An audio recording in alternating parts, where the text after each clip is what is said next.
Hey, good afternoon. It's Charlie Bengal Jr., the CEO of Remax Allegiance. My co-host today is Amy Lassen, an associate broker with Remax Properties in Colorado Springs. Good afternoon, Amy. Hello, everybody. It's good to see everybody. We are coming to you live and using StreamYard, so if you have comments about the show or questions, we would love for you to interact with us because we can see them and answer them. So today we're going to talk a bit about mindset and action items, and we've touched on this before. And one of my concerns is, if you sit at home all day and you just watch the news, um, I've been joking that you just want to get up on the roof and jump, right? Because it's not great news right now, right? I think even some of the happy segments that some of these news organizations usually play have been even taken over by coronavirus. So you've almost got to find the happy news. Yeah. So I wanted to start by talking about kind of three types of people right now, three types of agents specifically. And you've got one type of agent who has bought into the news. They've bought into the negativity. They watch CNN all day and then they get into bed and they read it on their phone, right? And they're convinced that the world is ending, and the news and the information that they're choosing to take in just supplements those thoughts, right? And they're almost stuck in this negative loop that they can't get out of, and they're spreading those thoughts to other people, and it's just not a great thing, right? The second type of agent are the ones that have just gone into hiding. They're not convinced that the world is going to end, but they are not working at all. They've chosen to not be in touch with their clients. They're just kind of doing their own thing. And once this thing ends, they're going to pop their head back out and kind of look around and decide whether, they want to get back to work. The third type of agent are the agents who are watching this program right now, right? They are working, they're engaged, they realize that there's opportunities in any market, and they want to take advantage of those opportunities, and that's why they're watching us right now. And we want to continue to arm those agents with as much information as possible to help them thrive in any market, including this one. Yeah. And if some of the agents who are hiding now or watching this, I will poke and prod and pull and whatever I can do to get them into action. And, for the agent that's convinced that the world is going to end, I'm hoping for the best for them. And if they come across this video at some point, maybe they'll reach out and we can have a little mini intervention. Because this morning, Amy, I talk to some coaching clients every Monday morning, and I have group coaching every Monday morning. And this is like the third or fourth Monday in a row that it's not just a feeling, but it's facts that the real estate market is still happening. Sellers are still selling. Buyers are still buying. The stat just from Thursday until Monday morning, so there's a lot more to come. It's like 750 properties, once again, under contract within 35 miles of the White House. And that's not including all the properties that have deadlines today and tomorrow, right? Because I heard again today, multiple offers. If you're writing an offer, we need it by 6 o'clock, right? So while there may be some opportunities for some in this market, it's still a busy market, right? There's still stuff happening, and I'm concerned that the agents that are hiding, right, they're not taking advantage of the time to build their brand, and they're going to be passed by those agents that are focused on trying to have the right mindset. It's hard some days, right? You're having a bad day, you're just not feeling it that day, right? No matter the Tom Ferry video or the Darren Daily that you watch, or sometimes you just don't have it. And those days are probably a little bit more often than in a regular market because there is so much bad news. So that's kind of my intro, talking about these three people. We're going to get into a mindset exercise, I think, in a minute. But talk to me about kind of your thoughts. It's a Monday. You and I talked on Friday, we talked this morning, but we haven't talked about, hey, what's going on in your market, right? What are your clients sharing with you? Just kind of give me an overview of what are you, oh, it's an interesting comment. Those agents also like to judge other agents who are showing property. That is an interesting comment that I don't think I'm going to opine on. But so Amy, talk to me about kind of your intro thoughts, even though we're already 5 minutes into this. Well, I think you really nailed it, and I think it segues into the mindset exercise we're going to do really nicely, which is there are certain things that you have that are in your control and other things that you don't. And I just want to comment on what you said about people who buy into the news. I don't think there is the news, because I know people who are buying into all different sorts of versions of whatever the news is. So I think people's mindsets are all over the place, whether or not they feel that they have some sort of direct access to the truth or not. I think everybody is dealing with uncertainty. So even, I will comment on that comment about judgment. I think even if you feel someone judged you harshly or whatever it felt like, we need to not judge in return. Everybody is in their own headspace. Everybody is coming from something different. I also have a Monday mastermind, and it's wonderful and fascinating to be with this group of agents who have been together for years. This is a very intimate group of agents. They know each other very well.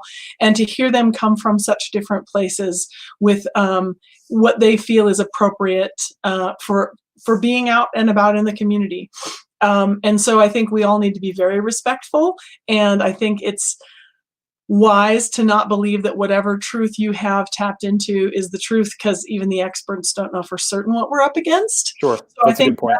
That uncertainty is okay. Like, you're not crazy. The fact that you don't know is real. And so I just want to give everybody that. None of us knows for sure, and that's a thing. But I think that we can do the exercise. Let's talk about what we control and what we don't. I like it. Good. So everybody get out a piece of paper. If you're watching this live, do this with me and Amy right now. If you're watching this as a video, please get out a piece of paper. Whenever you watch this and do this exercise, I will fully admit that I completely ripped this off from a gentleman by the name of Josh Bulgren, and he is an executive with RE/MAX in Denver. If it's going to take you a sec to find a piece of paper, just pull out your phone, take notes. There you go. Yes. Don't let this moment pass. Exactly. Thank you. So write down, what are we in control of? What are we in control of?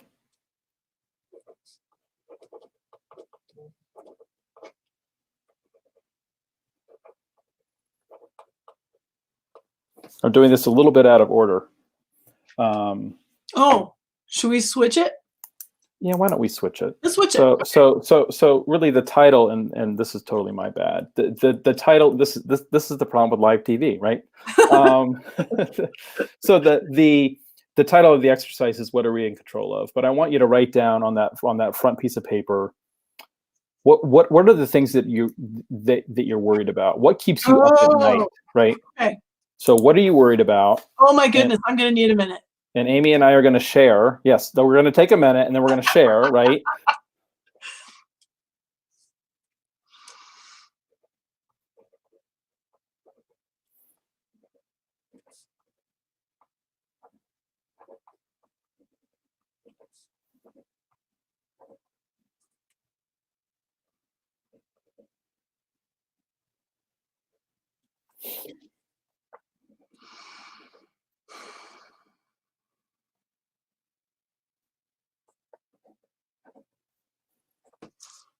Okay, I think I have mine.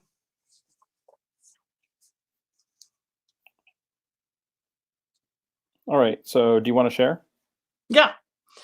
I'm worried about my kids, my adult kids. I'm worried about my own mindset. I'm worried about my clients. I'm worried about the economy. I'm worried about my future. Yeah, there you go. So I'm worried about the real estate market. I'm worried about my company, our employees and agents. I'm worried about the stock market and my inability to pull the trigger, frankly.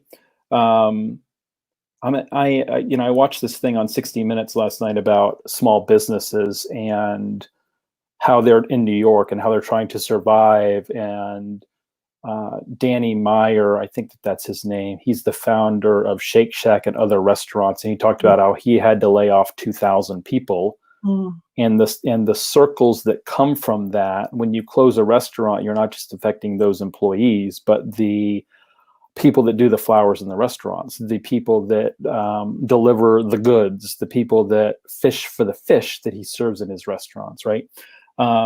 So that got me thinking, how are unemployed people surviving? The people that can't even get through to file an unemployment claim because these states were completely unprepared for the deluge of unemployment applications. Family, worried about family in general. Parents are all high risk. I think that they're doing fine, but you're worried. You have to wonder. So circle the things that we can control. So of the things that we just talked about, ultimately, and you analyticals out there, don't overthink it.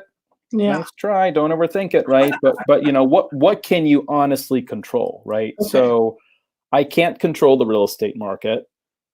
And with that means, I really can't control, quote unquote, control my, my company. Ultimately, right? We are being, the real estate market has more to do with my company than my control, right? The stock market, we certainly can't control that.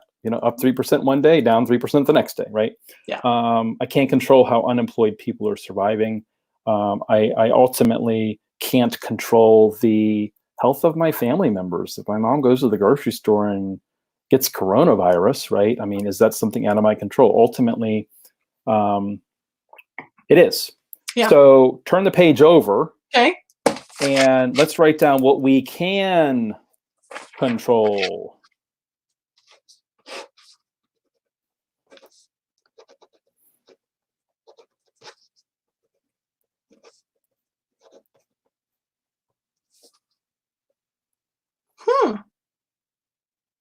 That was a lot quicker than I expected.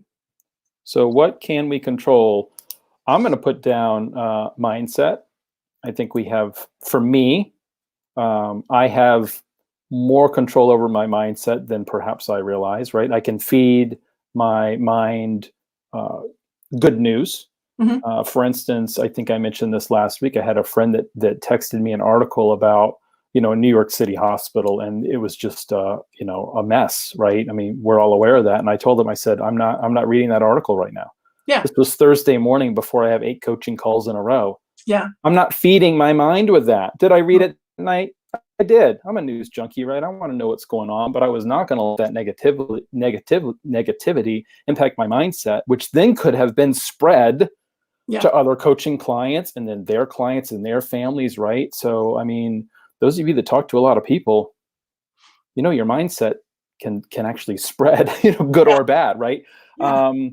I do control my business and my pipeline, and I have some control over, retention of employees and agents by reaching out. I mean, we are doing all of this content for our agents and employees. This is on purpose, right? We are doing this to keep agents in action so they can support themselves and their families and their communities. And I mean, how many jobs are created when you sell a house, or how many people are impacted? It's like between, I've heard 20 and 40 different people are impacted when one person buys a house, right? So think about, continuing to move that market forward and what it does for our communities. So those are the two that I scratched down just in that minute. But what did you write down, Amy? So what do you control? I wrote down that I control my attitude and I control my actions. Because mindset, it surprised me. Mindset was in my worry category. Yeah. Like, my own mindset is a worry to me. And I thought, well, then how could you say you control your own mindset, right? Like you're the hamster, the fear, the stuff that's racing through your head. So I decided I control my attitude. I like it. My attitude is one of growth. My attitude is one of proactivity. And so even though my mindset may be dented, I have my worried days too. I control my overall attitude, and I really do have a good attitude. I am always looking to make a difference. I am always looking to find the next positive thing that I can do for myself or others. And so then I control my actions. And I think that you said that, right? You and I don't control how all this turns out. We control the good that we do. Right. That's a quote from the Bhagavad Gita. Some bastardization of the quote is, "You control the work, you don't control the results." The results are, very good. Yes. You control the work, or you own the work. The way it turns out is not yours. Maybe you say that is up to God if you believe in God, but just Sure. that's not yours. And so I think all of us only have our actions in our control. And I think that your attitude control affects the choices you make with your actions, right? Well, yeah. I mean, I think your attitude affects whether you're in action or not. Sure. That too. But some people are taking really negative actions. Their fear, they have a fear mindset, or maybe they have a fixed mindset. Mm-hmm. And we've talked about the difference between a fear mindset and a growth mindset, or a fixed mindset or a growth mindset. Yeah. So if you believe my life is out of my control, there's nothing that I can do, that's not a growth mindset, right? And there's so many things we can do. It's just incredible the impact that we can make on each other. So talk to me about ways to stay in action right now. Okay, awesome. So can I now give people permission to feel crazy, or is that premature? No, go ahead. So the thing that I want to say is, I think I had a coaching client say this to me, and maybe I've shared this on one of the other Daily Dose broadcasts that we've done, but that she said to me she got weepy when she heard this certain song, and I told her I had gotten weepy, and it was out of nowhere. Like, I'm not a weepy person, and I just felt it. And she said, no, it's not menopause. It's the crisis that we're in. And so I have really been thinking of the movie Groundhog Day, and how the guy wakes up discovering he's trapped in the same day over and over. Every day, he wakes up in the same bed to the same alarm, and the day repeats and it repeats. And the first thing he does is he tries to escape. And then he becomes kind of reckless and takes advantage. He steals things, and then he becomes despondent, and then he becomes joyful, and he's like ping-ponging all over the place. And I think a lot of us are too. And I want to tell you, you're not crazy. Yes, you are still trying to find your new normal. You're trying to find your equilibrium, and I get that. So I think the thing that we can do is come up with a baseline for connection and marketing that happens on our good days and on our crazy days. Right. Okay, so where do we start? Well, we could be super, super simple. Charlie, you always say the phone is light when you have something very specific to say. So we could always just start by calling every single person we know. Yeah. Me being the planner, I love the idea that you have a shelter-in-place marketing plan, that every single day you have something else wonderful that you're putting out. And those of you who have not seen our Daily Dose broadcast on, I don't even remember what we called it, marketing in a pandemic or something. I think so, yeah. But there is really good news, and I want to encourage all of you to use your marketing channels and use your brand for good. Be the voice of wonderful insight. I've been amazed when I share things that I think surely everybody already knows. The number of people say, "Oh my goodness, thank you, I didn't know." They're sharing on their pages, whether it's how to use Zoom better, or how to use the Notes app in your iPhone to scan documents to your kid's teacher, like the stuff I'm learning. Yep. So map out the things that you're going to share, and then follow it consistently. And I like a map because otherwise I'll fall off the discipline. So you came up with a guide or a chart, right, that is on theallegianceway.com. Click on the Daily Dose. It's right there. You'll find it. Yeah. I would love for those of you who are in action, and most of our people are, right? We know this. And if you're talking to your past clients in your sphere, share with the group. Right? Share with the group, either in these comments or just do a separate post in the Allegiance Way group, sharing about, what are you doing and what impact has it had, right? So, I think just picking up the phone, and if you've not done this yet, and this is one thing that we've preached for a few weeks now, just picking up the phone and calling your past clients in Sphere, right? And just check in on them. Hey, how's it going? Right? How's the sheltering in place thing, working? I'm ready to rip my hair out. How are you doing? Right? They're going to laugh. You Yeah. know, you're probably going to hear the dog barking or a kid screaming or whatever. You know, Yeah. the home schooling thing, right? Where Yeah. you've got these kids that are used to being in a classroom with peers for an Mhm. entire day, and now they're in front of a computer by themselves and their Sure. mom or dad for 6 or 7 hours, right? Yeah. And it's I don't know who it's less pleasant for, the kid or the parent, right? So Yeah. and there's just so much to talk about, and from all the feedback that we've been getting is people are home. We know this, right? They answer the phone, Mhm. right? And they want to talk. Mhm. They want to talk. There's Mhm. so many people that are lonely and they want to talk. So start there, I think, right? Yeah. If you've not done that, and most of y'all haven't, I know you. I know you. Most of you have Yeah. not yet, right? Just start there, Yeah. and to get more technical, right? And to then take it that next step, I think, Mhm. is, downloading your guide, your chart, right? To provide guidance, Yeah. and then just make one up every week. And we're working on that, where we're working on a weekly plan Yeah. for Remax Allegiance Associates. Mhm. That will be on the Allegiance Way for anybody that wants it, whether you're a Remax Allegiant associate or not. You can certainly use it. And so look for that tomorrow. But other things to talk about, I think we spoke last week about the payroll protection plan Mm. falling under the CARES Act. Still, there are some folks that don't know about that. It's not too late to apply, because last week was such a mess with the applications, Mm. right? And the banks trying to get them in, and all the uncertainty around that.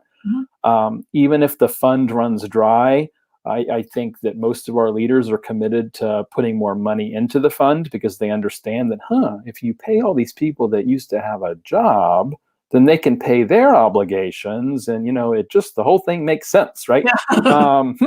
So uh, that's going. I'm not going to say it's going well based on the news reports, but Yeah. call the people that own businesses and make sure that they know about it, right? Yeah. So, and the link, by the way, is in the comments. So we appreciate staff doing that. So other ways to kind of be in touch. Well, I Um, think some basic things that people aren't thinking about. A lot of people think about their messaging. I spoke to a coaching client who's very proud of the fact that she gets lots of engagement with everything she posts, and it was so one way, and it was interesting to hear how one way her thinking is. Like, mhm, she's a walking billboard. And I want to encourage everyone to put the social back in social media. Social media functions best when you engage in it as though it were a conversation. You are not a walking billboard. right, So I want to encourage you, even if you set a timer on your phone for 10 minutes a day, maybe make it a contest with yourself. Set a timer that's going to chime in 10 minutes. Jump on and go through your feed and start commenting on the things other people post as quickly as possible. People appreciate the engagement. As much as this agent was bragging about the engagement on her own stuff, she's got to know that other people would appreciate the same. right. So Good point. really, really engage, comment, and not just thumb or heart. That's not good enough. Really say something. People so appreciate when you genuinely engage with their content. And don't be fake. You have plenty of friends. Right. Jump in there and find things that you actually have something to comment on. And then if you set aside a little bit of time to do handwritten notes, or with the speed of technology, I am sending video texts, and keep them short. Like, we're all busy, stressed out people. Don't send them a 5-minute video. Right. But I can usually see it ticking, and it also is harder to send. I think there's a limit. I have an iPhone. There's a limit to how long a video you can send. But right around 30 seconds, I am shocked, because I personally have very limited patience to watch other people's videos. Right. Just give me the cliff notes. What are you trying to say? So I'm shocked at how many people appreciate it. They're like, thank you, thank you, thank you. Loved your video. And I'm not saying anything special. I'm just being warm. I'm just being Yeah. genuine. I'm looking into the lens, and I'm using their name. So I think those are some basic things you could do. Comment on the things that other people are posting. Send thoughtful things, whether it's voicemail, video text, handwritten notes, things like that. Good. And yeah, Jerusalem, the Remax Allegiance company trainer, said, put the social back in social media. How about that, right? I was watching a webinar before we went live today, and one of the participants was talking about that she had a very well-educated client call her and say, hey, what's going on with the market? Has it stopped? And I thought, oh gosh, and what an opportunity that is, right? So we all know, we talked about at the top of the show that the market has not stopped, Mhm. right? And how are we getting that message out to people? And I think a way to do that is through a bomb video newsletter, right? Where you talk about the market, you talk about, that it's still moving. People are curious about this, Yeah. and people want to know how's the market and when to time the market, right? And we know that there are people that always need to buy and sell. So Mhm. I'm not suggesting that we do a hard sell here, No. but we keep hearing that there are people that think the market has stopped, and Yeah. it is our job to share with folks that that is not the case. It is our job to be keeping track of the shadow inventory for our buyers, right? Mhm. There are sellers that want to sell. They don't want to be on the public market right now. They might be temporarily off in the MLS. Are we Sure. looking at the temporarily offs on the MLS every day and having a good our fingers on the pulse of the market, right? Yeah. And that way we're able to share with people who who we know need to move, that yeah, I'm aware of this or that. Is that something that you may be interested in? Again, not dragging people kicking and screaming to listings, right? Not forcing people who may need to sell this minute, Right. but I think being the resource for them and sharing facts with them. Because again, if you're just watching CNN, I mean, you do think that everything is stopped, Right. right? And we know factually that that's not the case. So Well, we've got a few minutes left. What I else you think got well, I for think me, you're Amy? bringing up so many good points, and it's cracking me up that in this 130 minutes we're going to basically just try to cover all things real estate and COVID. Yeah, But I think you're making a really, really good point about knowing what's going on. So don't try to skew the narrative. right, Just right. just go look, right? So I was kind of shocked that my brokerage, because I have not checked my own MLS in the last week. I don't have active clients right Mhm. now. And they shared that we had more active listings in that month than we had a year ago. And I was really, really shocked by that. So interesting to Yeah, know. You sent me something about putting the Eventbrite link in your MLS listing for your virtual open house. Like, here are the two things that right. we all need to be doing. Stay in touch with what's going on in your MLS. Make sure you do know, right? And I wouldn't post month over month. In February, we had this many listings. In March, we had this many. Agreed. That stat just looks as abysmal as it is. And in Yep. April, it's going to be worse. I was That's going to not, say the next 2 months we're not doing year over year comparisons. I just Don't don't do it, think it's right? useful. No, it's not. We're not hiding the truth. Right. It's not. So the useful stat is we had this many listings come on and we had this Yep. many go under contract. Right. And it's pretty close to even. Like, most of us are in really fast-paced Yep. markets. So when you can quote days on market, we had X number of listings, X are already gone. That shows the pace, Yep. right? The other thing that the technology of what is your MLS providing you and what can you be doing to hone your systems? Do you have a good hands-free checklist? What are you doing to be prepared when a client says, oh, no, you don't understand. Charlie, we got to go. Right. So do you have your systems in place for that? And of course, you can lean on Remax Allegiance to have your back with checklists and processes. But those are the two things I would say you absolutely need to take seriously: is what is the pace of your market and what are your tools and systems? Yeah, and we've all made adjustments. Do your clients know that? Do your clients Mhm. know about the adjustments that you made? So do your clients know, by clients, I mean past clients, for everyone, do they Right, know that the market is still moving, and do they know that you're doing hands-free showings? Do they know that you're doing virtual open houses? Do they know these right, things? right. Or do they think that it's business as usual and you're the irresponsible realtor, right, that people talk Mm. about in the comments of a Washington Post article, right? So lots to share. Amy and I aren't going anywhere. Well, we are today, but we'll be back later. So Amy's going to be on tomorrow talking Facebook leads, right? Mhm, mhm. I don't know what we're going to be talking about after that, right? So Right, if we're you just folks, if you folks have suggestions, I'm working on getting more guests to the show, and mhm. Amy and I will have more content for you later in the week. So this week, every day, 1:30 Eastern. Probably next week too, right? Until we Yes. see a light at the end of the tunnel. Oh, So yeah. we would love your feedback. We would love to know what you all want us to talk about. There's really no shortage of content. It's just a No, matter of prioritizing the content. I And think so. if you've not been to theallegianceway.com and clicked on the Daily Dose, we have new downloads there. Mhm. So please check that out. So any Yeah, and other wrapping thoughts? Yeah. I want to suggest, Charlie, the reason we're going to keep coming to them every single day at 1:30 is because there is no end of content. And I hope that when all of us start to find our equilibrium and we're ready to start building our skills and moving forward with our lives and our business, and this can be whether or not you're social distancing or not. I'm not Right. saying a week from now everything will be lifted and we'll all be at the grocery store. If we're wearing masks for months, there still is a future and there still is real estate to be had. You are not in a Yep. hobby. You have a career, you own a business. So as a business owner, there are systems that you should have put in place. You know it, you know you. Most of us run our businesses from a wing and a prayer. And so if we've done enough crisis broadcasts for a while and we don't have super to the minute things that need to be shared, we can turn around to what is your buyer process? And we can Right. be step by step building the things that we need. Do you have all your repeatable systems built in something like Trello? So there is just so much that we can do to be constructive with the time that we have and to be a part of the incredible rebound that we all know is coming. Good stuff. So for those of you watching live, no coaches show tomorrow. This is the coaches show. So 1:30 every weekday, and I will see you later this week, Amy. Great. Take care. Thank you. Thanks, everybody.